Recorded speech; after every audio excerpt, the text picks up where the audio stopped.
Hello and welcome to the Tools for Motherhood activity series. In this video, we will look at a pre-science experiment that is geared for children 2 to 3 years of age, and the activity is called Float and Sink. Now, let's go ahead and begin by gathering materials for this experiment. First of all, we're going to be gathering some type of water container that you will hold water in. Now, you can use not only something small like this, but you could use the kitchen sink. You could use a bathtub or a large pot. If you're outside in the summertime, you could use something like a kiddie pool. So first of all, some type of container of water. Next, you're going to go through your house, and in the various rooms, you're just going to find an assortment of things that will float and an assortment of things that will sink. So here's some suggestions that I've got. I have just a lightweight dice. How about a blue bouncy ball? Or how about some Lego container? This little guy, there's a little guy on top. You can either put them together or separate, or you can just have an individual piece of Lego. How about just an ordinary wooden block? I also have an assortment of balls. First of all, I've got a ball that is clear in some parts, but yet solid in others. And so this will cause some, it'll be fun to watch your child see what this will do. There's another white ball, but this one is hard, so there will be some good variation. This one is just a yellow, like a tennis ball, but it's actually a chew toy for our dog. How about something that is like a clamp that you can use for papers, or a rubber band? I have a nail here. Now it does have a pointy end, so you'll want to watch that carefully. Use your discretion. If you would just as soon not use it, that's fine. This was a good example of something that plopped down quickly.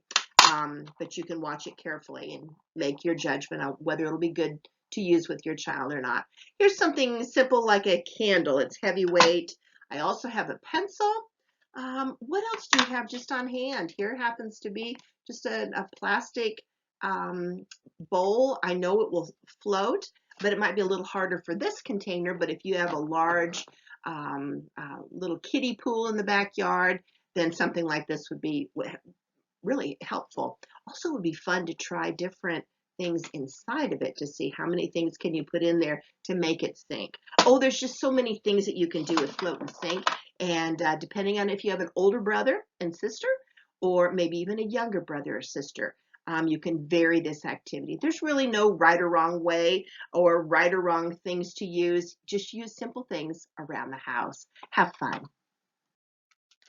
All right, we have our items that we've gathered from around the house. And I basically just put them on a cookie sheet to confine the space. Next, you've got your water container, whatever you've chosen for your water for between you and your child. You can either sit at the table, the countertop, on the floor with a towel, whatever works for your situation. All right, now it is time to go ahead and decide on something to try, but first of all, you'll want to explain to your child what the words float and sink mean. In other words, when something sinks, it literally goes down to the bottom of the container, but if it floats, it stays on top. So after you've described that, then you will choose one of the objects and you will model for your child how you will place it in there. So you've dropped your first thing in, and you can talk about it went to the bottom. So if it goes to the bottom, that means it has sunk. And so that would be one of our first objects. Okay, next, let's try another one. All right, let's try the bouncy ball. Okay, bouncy ball is floating. There is an example of something that floats. Now it's a round ball, and possibly you could take other round balls that are similar to it, and you could say, now wait, if this floats, do you think this will float as well? It's a round ball as well. Well, you could experiment. It floated for a while, but because there's holes in it, it sunk.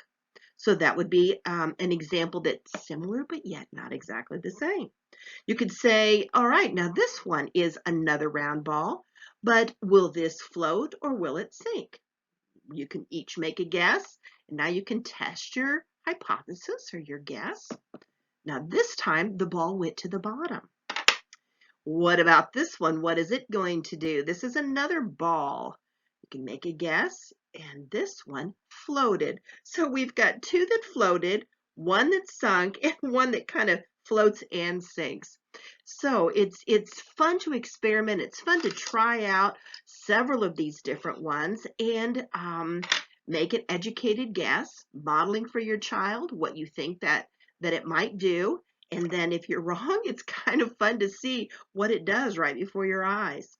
Okay, so once you've gone through all of your objects and you can take them out, and this time you can ask your child, what do they remember that this ball did? Did it float or did it sink? And see what they say. All right, you can test your hypothesis. You can find out if they were correct. All right, the next time that you can take a piece of paper, and what I did is I just put the words sink and swim. So if it sinks, it goes down to the bottom. If it swims, it floats up here on top. And you can go through your objects and you can say, did this sink or did it swim? It float on top. And you remember that this one sunk, so you could put it on this side of the page. All right, what about this ball? You can say, the white ball, it sunk. So you could put all of your sinking things on this side and the other ones on this side. Now, if there's something that you don't remember, what did the pencil do? I can't remember. Let's see. It floated. There we go. So we'll put it on this side. So it's just an opportunity to take different items, experiment with them, and have fun growing and learning and finding out different characteristics of the objects around your house. Thanks so much for watching today. If you would like more ideas, check out the Tools for Motherhood website. Happy learning!